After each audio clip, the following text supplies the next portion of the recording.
Hi guys, it's Yoli here from the Sam and Carmina Goss branch in Mont Belvieu, and joining us on the phone we have Miss Akelia from the Anahuac branch. You want to say hello? Hello? So we're going to read The Three Little Pigs, and I'm going to read it in English, and Miss Akelia is going to read it for us in Spanish. And then we have one other book that I'm going to read. So we're going to start out first with our welcome rhyme, and I'm just going to say what we normally say in story time, and you can help and repeat after me with Miss Akelia. Okay, are y'all ready? Hello, I'm ready. Hello, Jello. Hello, Jello. Hi there, Panda Bear. Hi there, Panda Bear. How are you, Caribou? How are you, Caribou? I'm fine, Porcupine. I am fine, Porcupine. What's up, Buttercup? What's up, Buttercup?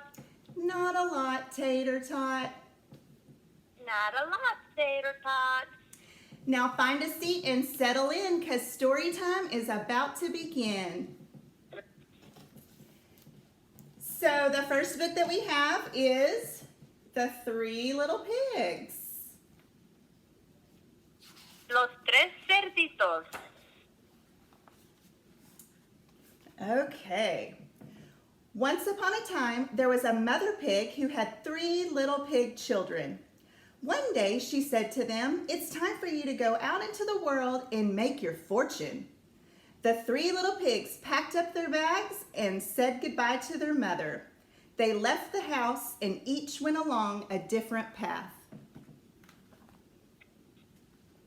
Había una vez una mamá cerdo que tenía 3 cerditos.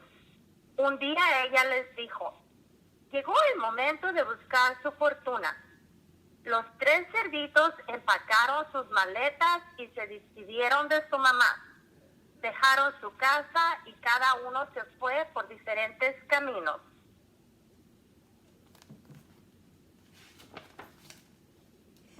The first little pig soon met a man with a load of straw.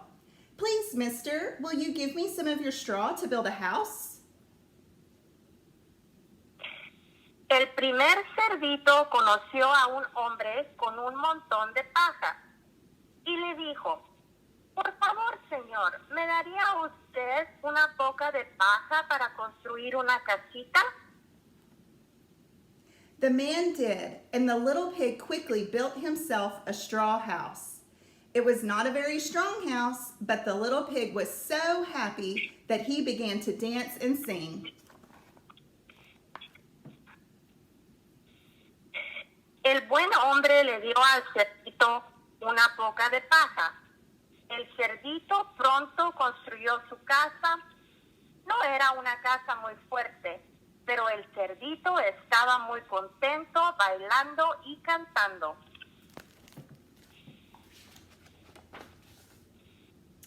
Along came a hungry and wicked wolf who knocked at the door and called out in a gruff voice, little pig, let me come in." The little pig grunted and answered, "No, no, by the hair of my chinny chin, I will not let you in."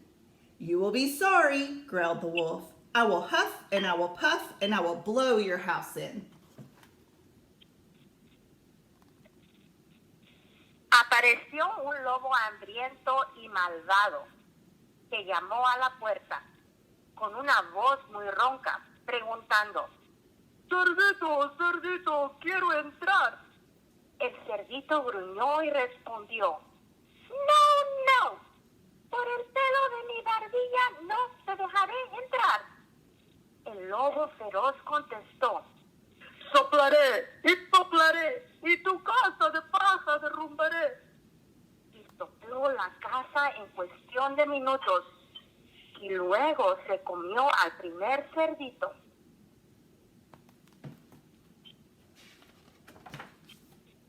So the wolf huffed and he puffed, and he blew the house of straw right down. and then he ate up the first pig. El lobo feroz contestó, soplaré y tu casa de paja derrumbaré. Y sopló la casa en cuestión de minutos, y luego se comió al primer cerdito.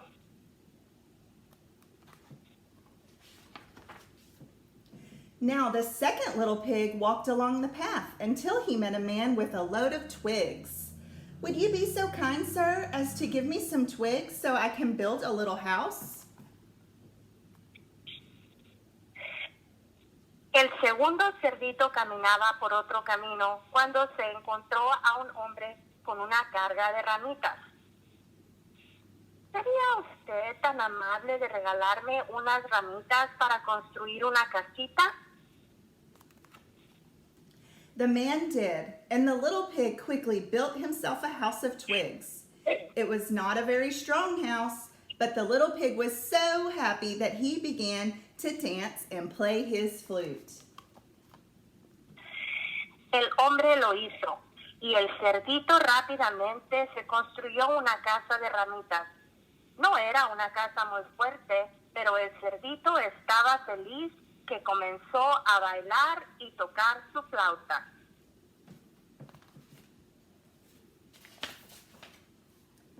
Then along came the hungry, wicked wolf.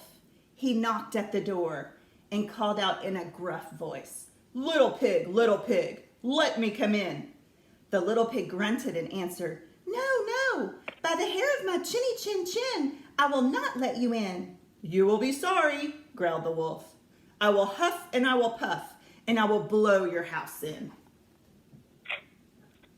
Entonces vino el lobo hambriento y malvado. Llamó a la puerta y llamó con una voz ronca. Cerdito, déjame entrar." El cerdito gruñó y respondió, No, por el pelo de mi barbilla no te dejaré entrar. "Lo lamentarás", gruñó el lobo. "Soplaré y resoplaré y tu casa derrumbaré."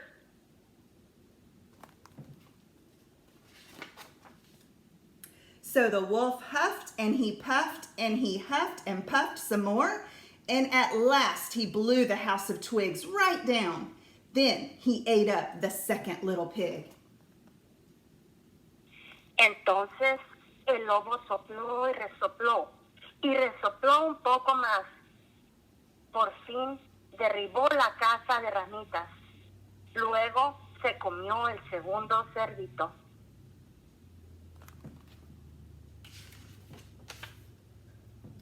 The third little pig walked along until he met a man with a load of bricks. "Please, sir, would you give me some bricks to build a house?"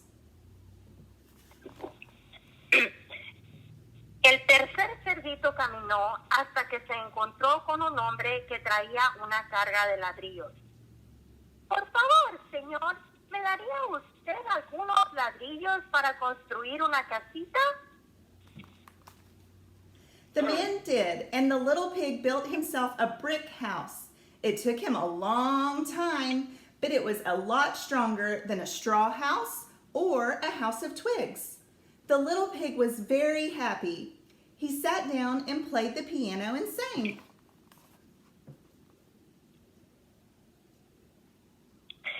El hombre lo hizo, y el cerdito se construyó una casa de ladrillos. Le llevó mucho tiempo, pero era mucho más fuerte que una casa de paja o de ramitas. El cerdito estaba feliz. Se sentó a cantar y tocar el piano.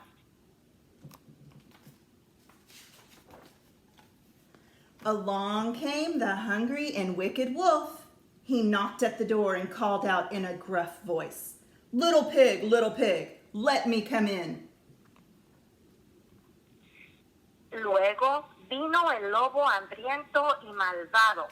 Llamó a la puerta y con una voz ronca preguntó, Cerdito, déjame entrar."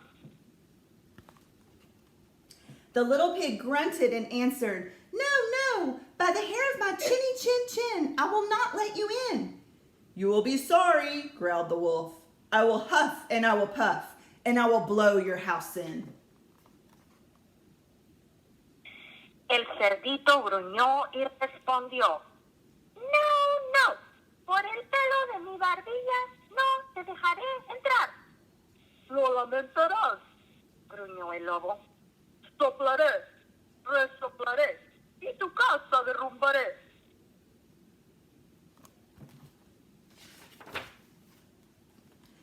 So the wolf huffed and he puffed, and he huffed and he puffed again and again, but he could not blow the house in. Entonces el lobo sopló y resopló y volvió a resoplar una y otra vez, pero no pudo derrumbar la casa de ladrillo.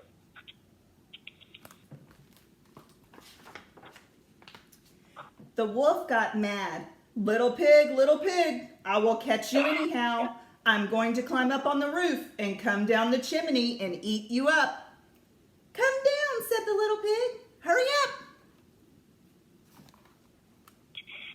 El lobo se enojó. Cerdito, cerdito, de todos modos te atraparé. Voy a subir al techo, bajaré por la chimenea y te comeré. Baja, date prisa, dijo el cerdito. The wolf came down the chimney and fell right into a pot of boiling water over the fire. The little pig quickly popped the cover over the pot, and that was the end of the wicked wolf. El lobo bajó por la chimenea y cayó directamente en una olla de agua sobre el fuego. El cerdito abrió rápidamente la tapa sobre la olla y ese fue el final del malvado lobo. And the third little pig lived happily ever after in his house of bricks. Y el tercer cerdito vivió feliz para siempre en su casa de ladrillo. The end. Colorín colorado, este cuento ha terminado. Thank you. Very good. Thank you, Miss Akelia. Okay, so the second book that I'm going to read is called The True Story of the Three Little Pigs. And this one is from the wolf's point of view. So he tells it a little different than the three pigs do. So we're going to hear his side of the story. Everyone knows the story of the three little pigs, or at least they think they do. But I'll let you in on a little secret. Nobody knows the real story because no one has ever asked my side of the story.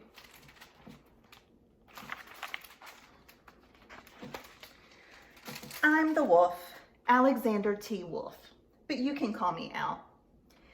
I don't know how this whole big bad wolf thing got started, but it's all wrong. Maybe it's because of our diet. Hey, it's not my fault wolves eat cute little animals like bunnies and sheep and pigs. That's just the way we are. If cheeseburgers were cute, folks would probably think you were big and bad too.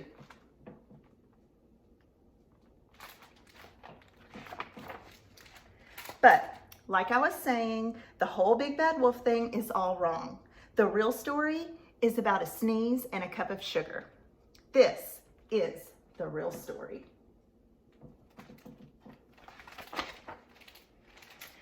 Way back in Once Upon a Time, I was making a birthday cake for my dear old granny. I had a terrible sneezing cold and I ran out of sugar.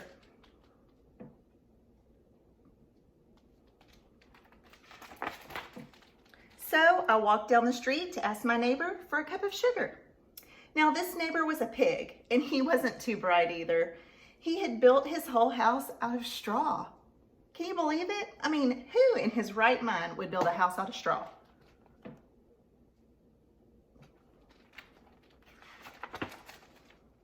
So, of course, the minute I knocked on the door, it fell right in. I didn't want to just walk into someone else's house, so I called, little pig, are you in? No answer. I was just about to go home with the cup of sugar for my dear old, without the cup of sugar for my dear old granny's birthday cake. That's when my nose started to itch. I felt a sneeze coming on. Well, I huffed and I snuffed.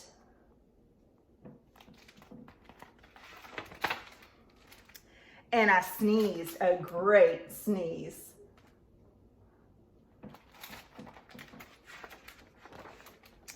And you know what?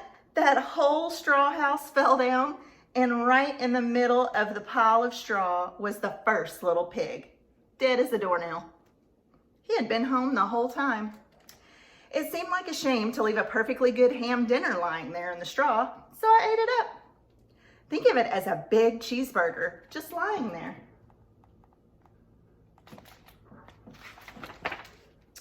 I was feeling a little better, but I still didn't have my cup of sugar, so I went to the next neighbor's house. This neighbor was the first little pig's brother.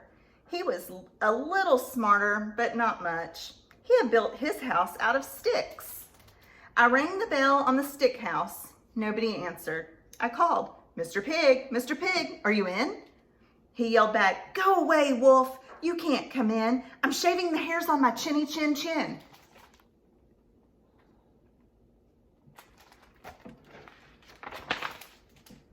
I had just grabbed the doorknob when I felt another sneeze coming on.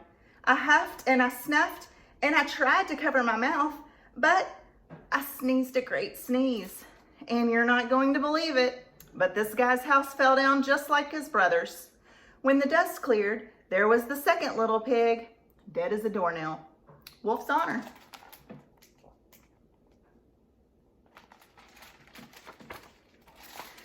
Now, you know, food will spoil if you just leave it out in the open, so I did the only thing there was to do. I had dinner again. Think of it as a second helping. I was getting awfully full, but my cold was feeling better, and I still didn't have that cup of sugar for my dear old granny's birthday cake. So I went to the next house. This guy was the first and second little pig's brother. He must have been the brains of the family. He built his house out of bricks. I knocked on the brick house. No answer. I called, Mr. Pig, are you in?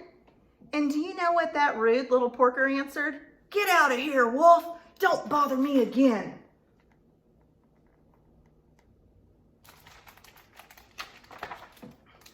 Talk about impolite. He probably had a whole sack full of sugar, and he wouldn't even give me one little cup for my dear old granny's birthday cake. What a pig. I was just about to go home and maybe make a nice birthday card instead of a cake when I felt my cold coming on. I huffed and I snuffed and I sneezed once again. And the third little pig yelled, and your old granny can sit on a pin.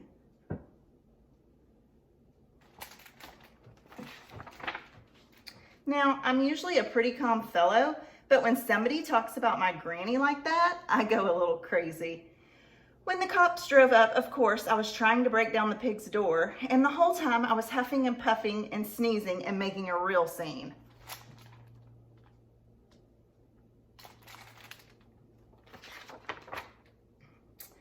The rest, as they say, is history.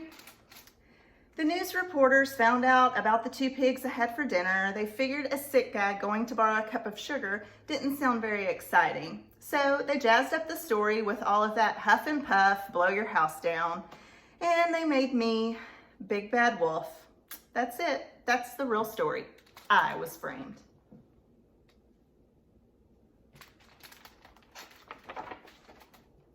But maybe you could loan me a cup of sugar? The end. So do you believe the wolf side of the story, or do you believe the three little pigs? Maybe you can weigh in the comments below and see whose story you believe. We hope that you enjoyed this little modified story time today, and we hope to be back in our library soon so that we can see all of y'all's smiling faces. And we'll see you next time. Bye.